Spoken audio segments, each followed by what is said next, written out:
Operator drone FPV dari Resimen ke-41 Rusia terekam menyerang dan menghancurkan posisi mortir serta senapan mesin yang disamarkan milik Angkatan Bersenjata Ukraina di wilayah Kharkiv.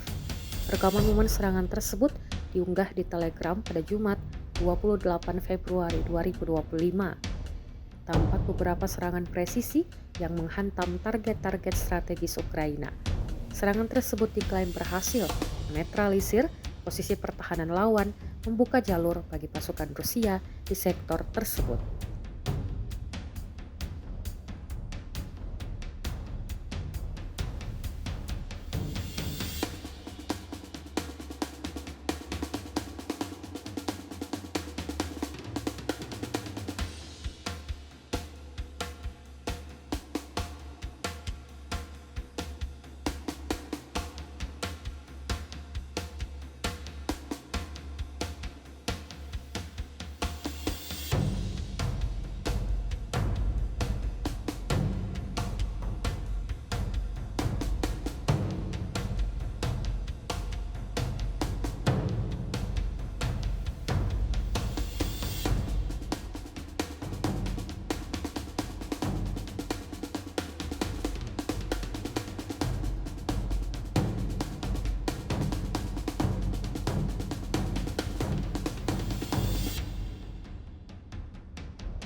Download Tribun X sekarang, menghadirkan lokal menjadi Indonesia.